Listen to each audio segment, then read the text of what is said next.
The purpose of Wealth Talk is to educate, inform, and hopefully entertain you on the subject of building your wealth. WealthBuilders recommends you should always take independent financial, tax, or legal advice before making any decisions around your finances. Welcome to episode 206 of Wealth Talk. My name's Christian Rodwell, the Membership Director for WealthBuilders, joined today by our founder, Mr. Kevin Whelan. Hello, Kevin. Hi, Chris. Good to be with you again and getting some very interesting comments and reviews on pensions during the week. So hopefully trying to help a few more people kind of find their way through this pension minefield and transitions that most people struggle. But according to a news article you found, some people aren't struggling at all. I know. Well, there was an article that was just published this week about a bumper pension pot, which was £11 million. Not a bad monthly income. It wasn't mine. Well, that probably would be about $500,000 a year. And given that most people in the UK suffer an income of around 15 grand a year, there's a big gap. So obviously, you're always going to get exceptions as to how people build their wealth. And one would argue, in any event, joking aside, anybody who's built that kind of a pot probably over-concentrated on the pension because the lifetime allowance would have taxed them out of sight with £1 million now, or temporarily the lifetime allowance is gone. So this person is going to be deliriously happy. But of course, we don't know what's going to happen with that. So it doesn't matter how big anything is. It's an interesting story, but diversification is the key. And of course, learning lessons early, which is one of the key messages that are coming out of your interview today. Yeah, absolutely. So today's guest is Shaz Nawaz. He's the founder of AA Accountants. And Shaz is someone that we know well, has been a guest on the podcast before. And we're talking about families again today. So understanding how Shaz is educating his own children. He's got 4 children. And, some of the lessons he learned as he was growing up as well. So, really enjoyed the conversation with Shaz today. And we, as usual, will be back after afterwards to dissect and pull out some of those lessons. Shaz, welcome back to Wealth Talk today. How are you? I'm very good. Thank you, Christian. And thank you for having me. It's always a pleasure. Yeah. Well, it's been a little while, actually, and there's been lots going on probably since you last appeared on the podcast. So today we're going to be primarily talking about Wealth Builders for families and, understanding a little bit about how you're helping your children to learn about money. And before we dive into that, Shaz, I'd love to get a little update from you because you're a property man, you're an investor, you're a businessman. Last time you were on the podcast, you're obviously sharing so much knowledge around those topics. But what are your views on the current property market and obviously the interest rate rises that we've been seeing over the last year or so? Interesting and challenging. So around about this time last year, when I was talking to banks on behalf of my clients and also some of the projects I'm doing, I recall very clearly, but I was talking to Aldermore about a 5-year fixed term loan for a 40-house development, around 10-11 million pounds borrowing. And the rate was 3.75% fixed for 5 years. Fast forward, mini budget around about October time, I think it was. And then talked to Aldermore around about Christmas time, 3.75% was, we're not interested in doing those kind of deals right now. Then I've seen those rates go up to 7.5-8%. The good news is inflation came down further than was anticipated a few weeks ago. So those rates that were quoted at 7.5-8% are now coming down to 5.5-6%. And some lenders would close their books who weren't doing deals at 300,000-500,000 pounds and were looking at deals at £2 million plus.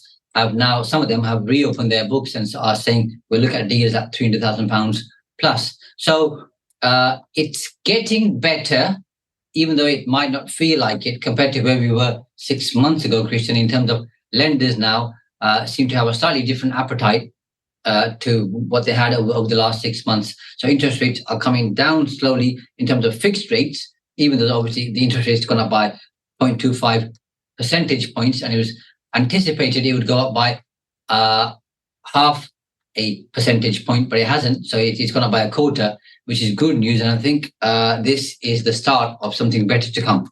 Interesting. And that's that part. Sorry. And the other part, obviously, is with the cost of goods, materials, which is going to extortionately, I feel, post-COVID. And that's kind of calming down as well. The supply of labor that I'm finding now, there's more people available, whereas 6-8 months ago, to find a plumber took you a long time. Now, when we're making those calls, there's more availability. So things are tightening up, slowing down. I've seen a lot of small to medium-sized developers not start projects or stop projects, depending on where they are. So some of them have gone through some turbulence and turmoil. But that's freed up the market in terms of the labour supply to some extent. Of course, every area is different. But where I am here towards Cambridgeshire and Lincolnshire, there seems to be more supply. Yeah, no, that's interesting. And just for our listeners, how many years have you been investing in property yourself, Shaz? The first property that I bought in terms of buy-to-let was in June 2001. So best part of 22 odd years. And, yeah. Well, so, I guess that's a nice bridge. If you were going back and talking to your younger self, Shaz, and I know you've got 4 children, we'll come on to that in just a moment, and they were thinking about getting into property today, what would be your advice for them? My advice would be just get out there and do it. So I started reasonably young back in 2001 compared to where most people start. And it's because I was interested in kind of how money moves, how people create and manage and sustain wealth. And one of the patterns that I saw was most people, not all, but most people who are successful tend to have some kind of an investment, be it in property, be it commercial, residential, or some other form. So that's where I got that particular idea from. And so I started off pretty young, and I talk to my children all the time. Well, especially the older two, because they're at an age of 14 and 15 where they understand some of these concepts about property and how everything works. And they ask me some interesting questions. So I've started them off reasonably young in terms of thinking about investing, saving, building, and growing. Yeah, well, I'm excited to learn more about that, Shaz, as our conversation progresses today. So let's begin with, understanding who is in your family then, Shaz, because you mentioned 2, but I think there's a few more on there. So it's myself, my wife, Anila, and then we've got 4 children, 3 boys and a daughter. So the eldest one is 15. His name is Hasnain. The one younger than him, he's 14. His name's Shazaib. Then we've got a 5-year-old, again, a boy. His name's Abdullah. And then we've got a 2.5-year-old, and her name's Eliza. Fantastic. So really a good spread across the ages there, Shaz. So you've had plenty of experience of having conversations with them and seeing, what they are curious about. And of course, what are they learning at school? And let's begin there, perhaps, Shaz, with, why do you feel that more isn't taught at school around entrepreneurship, around money, around, business? I think the state, if I can call it the state, DFE, call it whatever you like, have a particular way of teaching children certain things.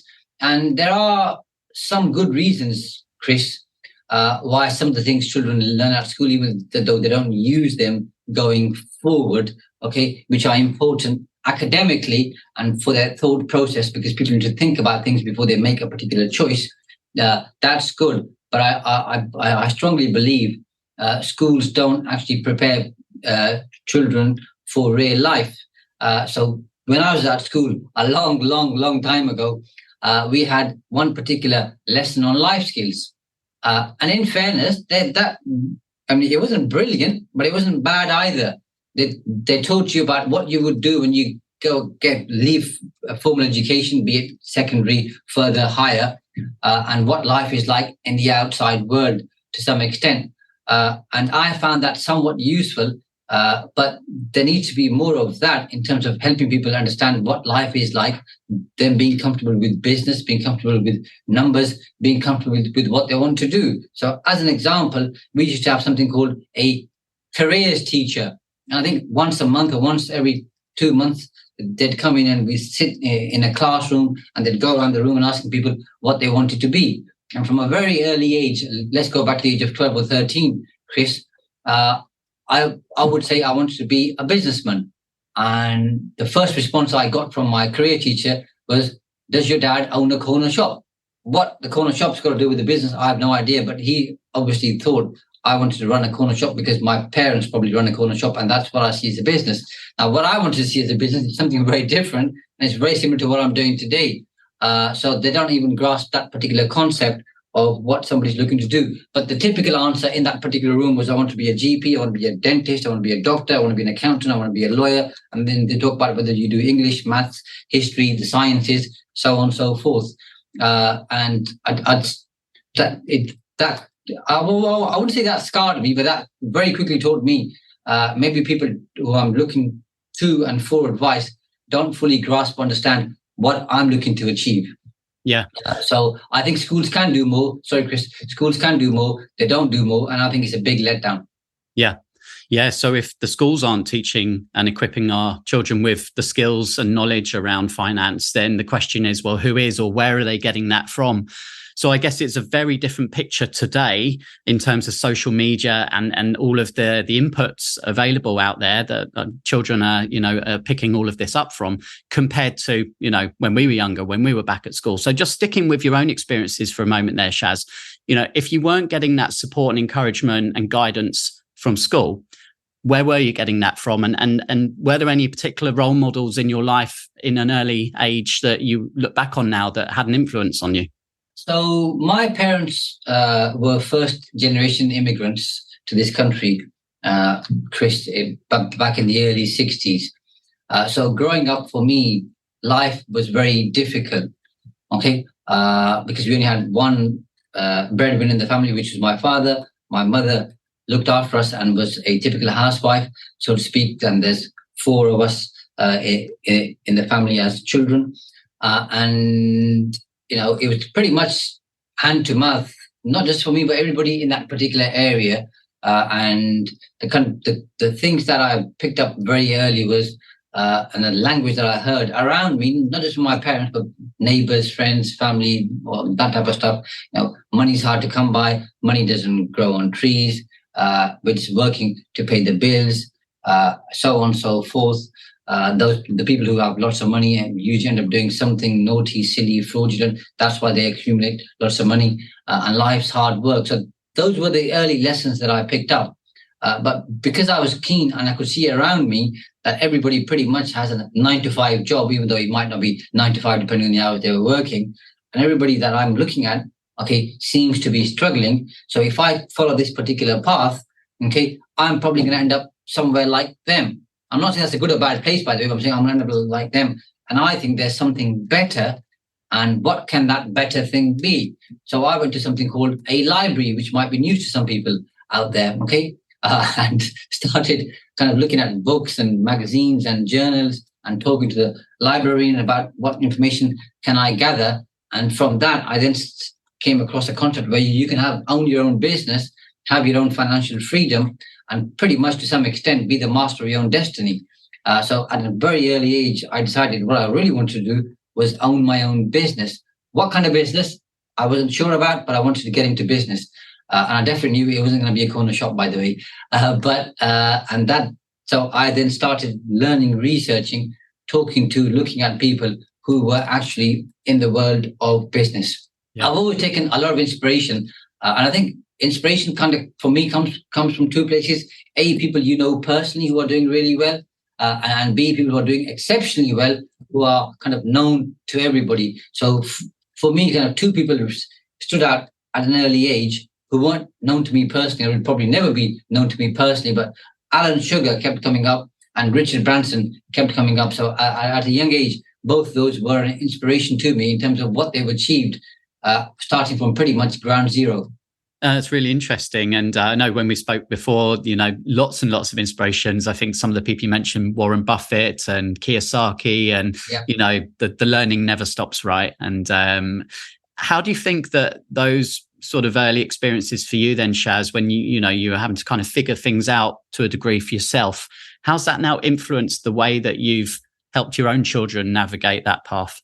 I think the big influence really for me, which was very positive, and I never knew it at the time, the best thing that my parents did for me, and parents do a lot of good things, but for me right now in this conversation, the best thing that they did for me is they always encouraged me and said to me, you can be whatever you want as long as you put the work in. And they always gave me the confidence that I could do whatever I wanted, okay, and that I would do it really well. And of course, as a child, sometimes you maybe don't believe that or you don't really recognize it. But as I grew up, because it instilled that confidence in me, when I went out there in the open world, that boost of confidence that I had, I was able to apply that. So I've never lacked confidence in terms of whatever I do. I'm not fearful of failing, even though there's challenges. I'm not fearful of failing. Coming back to your question about my children, because my parents had given me confidence as a child, okay, and along my teenage years, I've obviously done that with my children, but then I've got them to start thinking about business, thinking about investments, thinking about return, thinking about, for every pound that you save today, what that would mean in 5 years, 10 years, 25 years, 50 years, even though 50 years to them is a long way away.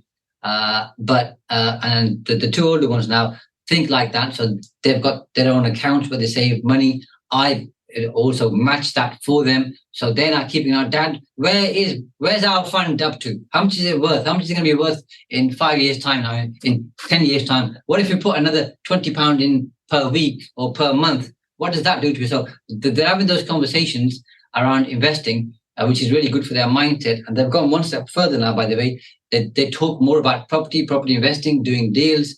And the old one, who's 15, the last 6 to 12 months, he's talking about what kind of a business can I set up, Dad, right now that is going to help me to inject more money into my investment fund. So he's thinking about that right now. Of course, I'm saying to him, focus on your GCSEs, get those out of the way. But it's good he's thinking about that right now, because that means the next year or two, once he's done his GCSEs, possibly A-levels, if he wants to do them, I can then help him start that up, and we'll probably do it together as a joint venture.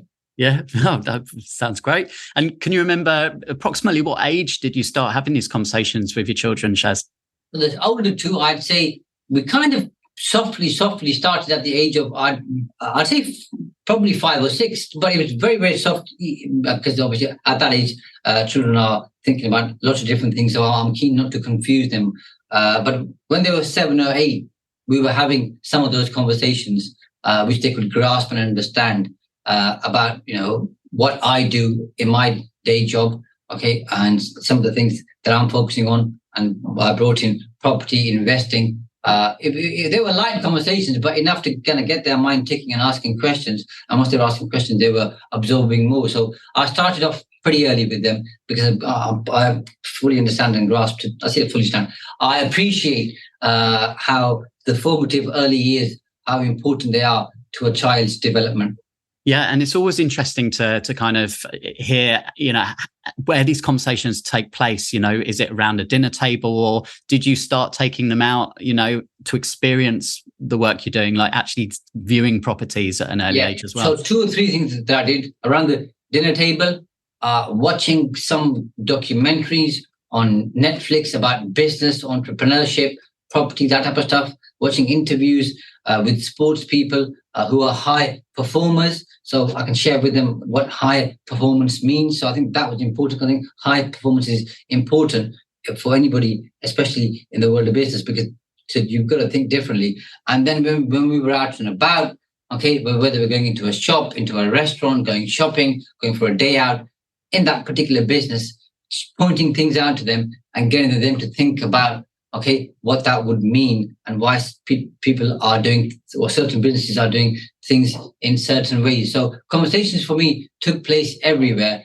And at the same time, I did take them to my building projects on the weekend, just from the outside, showing them this is the property, this is what we're doing, this is what it's going to become. So they were very excited to look at the property projects. Yeah. And do you feel in any way that the sort of digitization of money over recent years, Shaz, has changed the way they perhaps perceive money, because they don't deal with cash probably in the same way that we did when we were kids? Yeah, absolutely. So they see those things differently. And of course, having real hard cash, I think for me was always very important, because it has a different emotional impact and effect on you, and there's a different pain of disconnect. So if you go into a shop Christian, and you're paying £50 something and you're paying cash, that has a different pain factor, if I can call it that, compared to paying on a credit card. Okay, because you don't actually feel it until the bill comes through. That has a very different impact to when I went to Disney World in Florida with my kids, and they gave me a wristband and said, just whatever you see, just kind of scan it, boom, and it just ends up in your room at the end of the evening. Well, lo and behold, I spent more money with the wristband than I would do with the credit card, than I would do with cash. So, of course, that has a different influence. But I do encourage my children to keep cash around them. So I think having cash around you psychologically helps you to think of it in a very different way.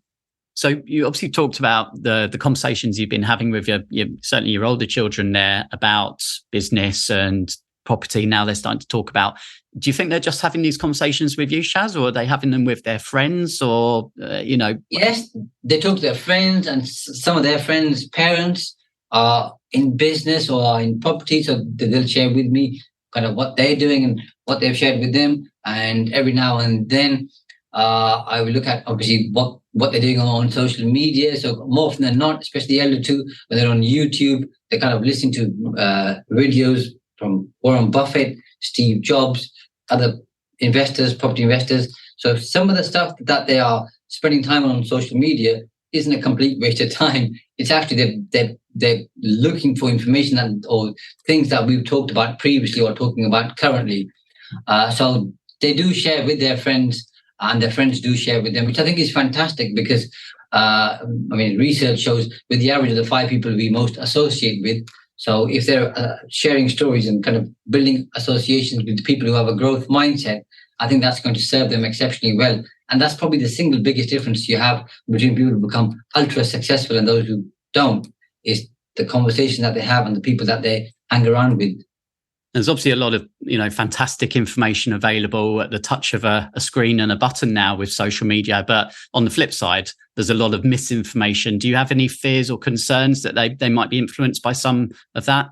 Yeah, absolutely. So, without mentioning any names of any particular influencers, there are people out there, obviously, who are sharing information who are very, very popular, who've either got in trouble with the law or don't share a popular consensus, whether they're right or not. I'm not going into conspiracy theories, but some of the stuff that they share is good, and some of the stuff that they share polarizes and is divisive. So that's always a concern. But I always kind of share with my children, and the older two now, Hasnain and Shazib, are old enough to understand that I say if you see information online, then you've got to be able to verify that to some extent to know, it's backed by facts and backed by science. Okay, and backed by credible authorities and experts, rather than somebody sharing something on Snapchat, TikTok, Instagram, Facebook, wherever. Okay, because I've told them anybody can record a video or write a post and share anything. That doesn't make it true. So, and of course, some of that stuff that they are going to consume isn't going to be authentic or accurate. But I do I don't keep a total tab on them because I want to give them freedom and get them to understand that, if you do the right things, you obtain more freedom. So it's do the right behavior means you get more freedom, okay, and better outcomes. But I do check their social media and what they're looking at, and some of the stuff's really good, and some of the influences that they follow, that maybe their friends or others have told them about, aren't the ones that I'd approve of. So we'll have a conversation of, okay, let's look at what this influencer is talking about, and then let's see whether that's correct, authentic, right, and what's your view about it. And some of the things that they'll share with me, I'll agree with, and some of the things I won't agree with, and I'll share with them my opinion. And then we'll look at, okay, is this factual, okay, or is this somebody's opinion that they're trying to disguise as a fact? So that brings in an interesting conversation too, by the way, and a different dynamic. Yeah. Well, we know, the both of us, that building wealth, one of the biggest benefits, or advantages, I should say, is starting early, right? And the magical power of compound interest. So, you've obviously started them early. You've given them that massive, advantage now, which I'm sure they will thank you for as they continue to, see that increase. But in terms of following your entrepreneurial footsteps, is that important for you that you see your children do that, or are you happy to kind of let them find their own course? Yeah, so to touch on your earlier point, for me, I think the earlier somebody becomes curious, the more likely that they are to go searching for answers and then building up their own view of what they want to do, what they don't want to do, and having a better understanding. So the quicker we can start that process for a young child or a youngster, or the better it is, I think. And I always wanted my children to be curious because I was curious at a young age, but I never knew why I was curious. But then when I reflected as I grew up, thinking, well, why was I doing this? Well, it was because I'd observed people who were doing certain things, which I thought, well, I don't want to end up like them. How can I do things differently? So I think that's exceptionally important, and people should start earlier. With that, I've forgotten your question, by the way. That's all right. No, I just followed that on with, how important is it for you that they follow in your entrepreneurial? Oh, yeah, absolutely. So I thought about this a lot, and I don't anymore, by the way, because, part of me sometimes, because when I was growing up, the kind of typical Asian thing to do, Chris, was your parents would say, you need to be a doctor. You got to be a doctor. And that's why you see a lot of Asian doctors, by the way, because their parents were keen on them to become a doctor. And if not, okay, you've got to become an accountant, a lawyer, a dentist, or an IFA, a professional. And I've always thought I want to support my kids to become what they want to become, and not for them to become what I want them to become. Because if they become what I want them to become, they'll probably end up having an unhappy life and say, Dad or Mum, you pushed us down this particular rabbit hole. Well, I never wanted to be an accountant. It's just you forced it upon me. So I've always let them decide what they want. And I said, I'll support you in that. Now, of course, with that, okay, cards on the table. Of course, I've showed them what it is to be an entrepreneur, and what business means to some extent, what property investing means, what that means for your life, how the world works in terms of finances and economy. And of course, I'm not stupid. That's going to influence them to some extent. But I've never forced it upon them. I've shared enough with them to make them curious, and then say, now find your own route on your journey, and I'm here to support you the best that I can. And I think that works better, because I'd rather they do something that they care about, whether they want to go into music like you were and still are, or whether they want to do something else. I think if they make that choice, it's going to be better because they want to do it, as opposed to them trying to please mum and dad. Yeah, no, good words to leave us on there. And I've also told them, by the way, Krishna, I hope this is important, but I told them, don't rely on bank of mum and dad. But bank of mum and dad doesn't exist. Okay, you've got to make sure you become independent. You're starting up early. We'll support you the best that we can. And of course, if there's challenges, problems, we're here to help you. But don't think, okay, every time something goes wrong, we can go running to bank of mum and dad. So they're very clear on the fact that they've got to be independent, and they've got to come up with ideas that will stand the test of time and that work. So I think every parent should teach their child that, because I think being independent, both independent-minded and independent about how they run their lives and be disciplined, is extremely important, especially if you want to generate more wealth. Yeah, and I think, coming back to the point we talked about at the beginning, really, if as a parent you're not instilling these principles and these good beliefs and giving a good mindset, really, because mindset is key, isn't it, to all of this? So, and if the parent's not doing that, then who is? So, I really appreciate you sharing those insights, Shaz, and it's been really enjoyable discussing that. I guess just finishing up and thinking about, your business on a day-to-day basis. You're working with clients, many property investors, business owners. Does the topic of legacy, of planning, of passing on the assets to children, does that come up in your day-to-day conversations as well? Comes up all the time. Usually, it's a more detailed conversation with people who are at a particular age or working towards a particular age. But I always share with all of my clients, be it whatever age they are, that they should think about legacy planning in terms of their business structure, in terms of their business operations processes, as early as they can. So we set up a particular structure, which then enables them to, whether they want to sell the business, pass it on to the next generation, give something to their employees, however and whatever they want to do, they ought to think about that early. So we have those conversations on a very regular basis. And I think it's important, because everybody says they want to create a legacy. They don't know how they want to do that. And whatever I can do to support them, of course, is always a helping hand from the feedback that I get from my clients. Yeah, well, we get great feedback as well from those clients of ours that you've worked with and helped as well, Shaz. So we continue. And vice versa. That's why we continue to work together. Indeed, and you obviously put lots of content out online and videos, Shaz. If someone wants to go and kind of follow you, where's the best place to check you out? So we're pretty much everywhere, and I always feel like sometimes I'm not doing enough, and then my team says to me, we're posting loads of content. So we've got stuff on Facebook under AA Accountants, Trust Property Tax Experts. We've got stuff on Instagram, a lot on YouTube under my name, Shaz Nawaz, Facebook, LinkedIn, and some stuff on TikTok as well.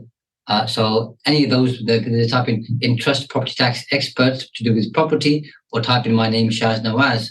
Hopefully they'll find some information of use to them. Yeah. Well, we'll share all of those links for everyone as well, Shaz. So thanks so much for sharing today. And one last bit, by the way, for anybody who does have children, I think it's important, and I talk about this because I also have 5 children's day nurseries. So I absolutely love children, especially in their early and formative years. I think the most important thing, from my point of view, or one of the important things, is to teach kids that they should have no form of self-imposed limits. Because when I was growing up, people were always sharing things with me, whether it was some kind of a label that I allowed to stick, which wasn't true, by the way, but I believed it, or whether it was some kind of a limit. I think my life changed exceptionally, Christian, when I enabled myself to let go of those limits imposed by others on me, i.e. their opinion, or the self-imposed limits for why I thought I couldn't do certain things. But because, like I said to you, because my mom and dad gave me the confidence, I did quite well, but we still have certain limits. So I think if children can grow up knowing that there's no limits to what they can achieve, what they can do, what they can become, that is the best gift we can give any child. Top tip to leave us on there, Shaz. Thank you very much for your time today. Always a pleasure, my friend, and thank you for having me.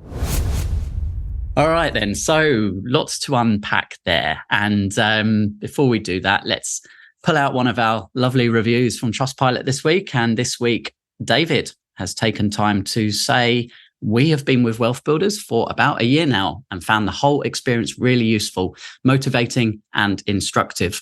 We have met so many fantastic, inspirational and helpful people with a diverse range of experiences and knowledge. The online resources, podcasts, modules, masterminds, etc. are in easy to understand bite-sized chunks, and monthly access to a mentor kept us encouraged and focused. We will be signing up for another year and would definitely recommend WealthBuilders. Nice to know. It's always good that people vote with their feet. If they're getting a result, they'll continue to be part of the relationship. And I think it's something Shaz mentioned. The reason we continue to have good dialogues with Shaz and him with us is because we resonate on values. And you pulled out some interesting lessons. Yeah. In particular, how his childhood was growing up and how he's transferred some of those lessons on to his own kids. What did you want to highlight first, Chris?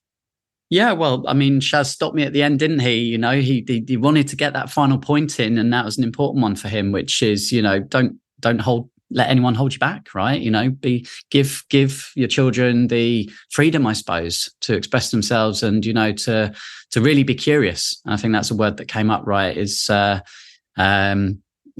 restrictions. And mindset's clearly something as well important to Shaz, and getting that mindset, you know, instilled early to children is definitely going to help them. Well, he clearly had that, didn't he? He had that curiosity, and that's a great word, because curiosity, you know, almost the ROI of one relationship, opportunity or idea from transforming. Now, with kids, it's not transforming their wealth, but it's transforming their future, because you can read something that can inspire you. You can watch something that can inspire you. And the curiosity to allow our kids to express that. And the more you expose them to the differences, both inside and outside the house, both inside and outside of your business, there are lots of different ways that you can show them things and not drive people down a copycat path, you know, lockstep, moving people together in the same direction. As often he mentioned, didn't he, that there was pressure to be, either a doctor or a dentist or a lawyer or whatever. You get that, and we see that. But that curiosity to be who you want to be and who you allow the kids to be who they want to be is really important. I think generally to all parents, we're not about parenting. We don't have any parenting qualifications, and everybody makes mistakes just as you would in business and in life generally. However, I love the point he was making that he went to a library, and read a book. And that's another interesting thing, Chris, because, when I was a kid, and I'm probably a similar age to Shaz, maybe a little bit older, the parents could see what you were doing, right? Because everything you did took place pretty much within their purview. But now with screens and so on, you can easily lose track of what they're seeing. And I don't mean that in any negative way, but if you're not able to see what's making them curious, you're not able to influence that in a positive way. So it's really important, certainly as far as preparing kids to make good financial decisions, that they understand some of those things. And that's all really we want to talk about and share lessons on understanding the value of money. I was talking to somebody the other day, and I was saying, when I was young, when I got my first job, which was when I was 16, I got a pay packet, because the money was stuffed in the packet. And it was a real pleasure to open it and pull out the notes and the coins. It was a fascinating thing. And it sort of almost gave you a sense of value. But increasingly now that we've talked about this before, the disconnect between money, and often that has a negative consequence, rarely a positive one, I found. I mean, even Shaz talked himself, didn't he, about being in Disneyland and putting things on a wristband, tapping this and tapping that. You spend more money than you might do if you were spending in cash. Now, that's not necessarily a good thing or a bad thing, but it means for the most part, people will spend more money than they should do if they're not paying attention to where the money's coming from and what the real value of exchange is. And I think that, although Shaz didn't talk specifically about helping kids understand that, but you could do that. You could look at money and say, well, mum or dad would have to work this number of hours to do this, So divide that into the cost of that. So, you could work out, well, if we bought a PlayStation, I'd have to work 8 hours for that. If we bought a car, we've got to work 2 months for that. If we want to buy a house, we've got to work 20 years for that. So kids can get appreciation of the link that they will often get early on between time and money. And then later on, obviously, try to share and show that curiosity can lead to the curiosity of how you can add value and how you can be who you want to be, and find a way that you do what you love to do, but also create value from it. So lots of interesting touch points there with Shaz, and definitely some lessons that I'm sure will come out of our case studies in the future. And like John Dale, who talked about showing children the properties and letting them see what they see and think what they think, and again, they'll ask questions.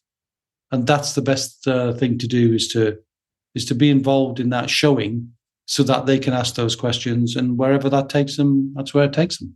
Yeah, that's right. And every day we're learning, we're exploring and connecting with people who have got some kind of passion, some work involved in helping children understand and learn more about finance. And the age range that Shaz's children, obviously from 3 up to 15, spans many years there. And we're working hard to make sure that we create and curate age appropriate content for our members. And that changes. I mean, if you think of his 15-year-old, when his 15-year-old was 3, the world was a different place. So even in the span of just less than a generation, the world has completely gone topsy-turvy. So, and it's really quite tricky, I'm sure, for many parents to keep on top of technology and embrace technology. And very quickly, they can become distanced from it. Probably not in 15 years, but certainly in a generation and a half. If you get 30 years down the line of anything, you're probably skipping a generation. They're already losing the connection because they've held too long onto the previous technology, and the new technology is just passing them by. So we definitely want to plug in our parents to new technology and understand how and where they could use it for good effect, and just to be mindful and aware of how it's being used in other ways, particularly social media, because the comparison is so easy to do, isn't it? If you imagine Shaz talked about doctors and so on, but can you imagine that any of his kids or you or me or him had a career choice that we would want to make as a TikToker or a YouTuber or an influencer? Those words didn't even exist. So I think it's really important we keep an eye on that and recognize that career choices can be made. And why wouldn't we want to encourage career choices if it's all about creating value? And I think that's one of the fundamental lessons will come out in the Wealth Builder Families materials. It's really about getting kids to understand where they fit into a context of life, the context of the family, context of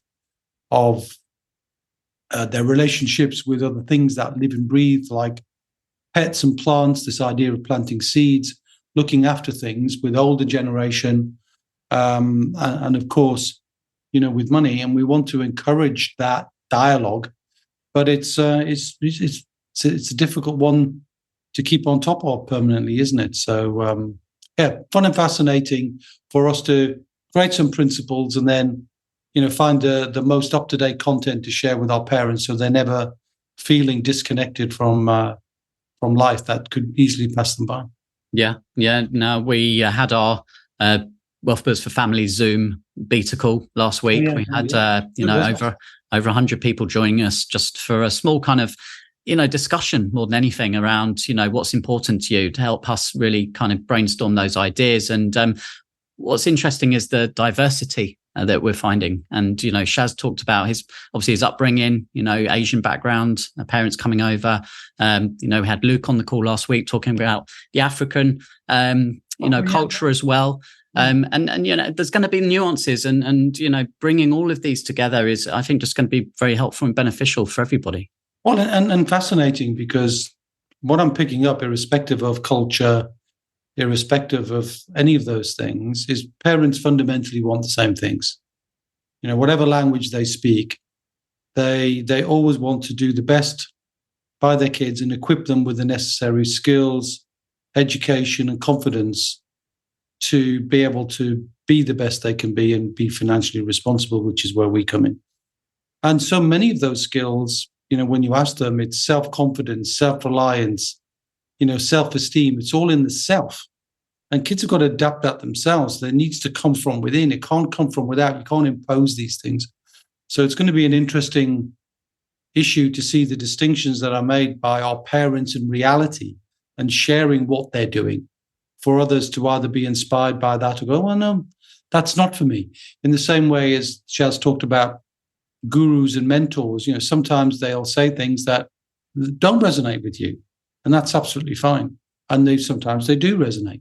You just have to be able to be aware of what's being said, so you can choose what resonates with you, so you can pass on the lessons that you think are the most appropriate for your own kids. And I think it's going to be a really, really interesting journey for all of our parents to be on, to see what other people are doing, because you don't get a user manual when you parent, do you? By the time you've learned what you need to do and the mistakes you've made along the way, you're almost out of it.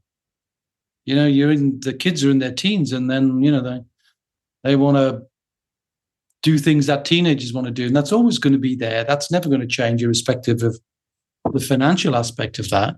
So again, we're not about parenting skills, we're about money skills.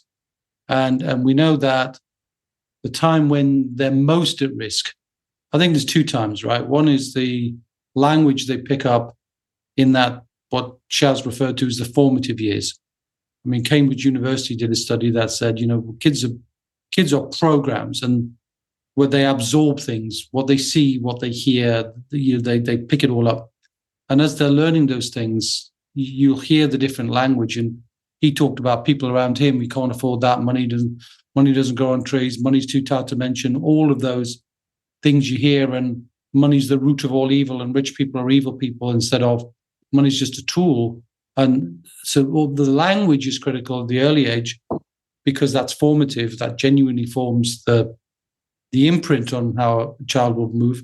But also when they get into that earning stage, when it becomes all too often the case now that they become visible to the banks and the institutions who want to get their hooks in, for student loans and university grants and overdrafts and all sorts of things, which we know if you don't have a responsible child, you're not going to get a responsible adult.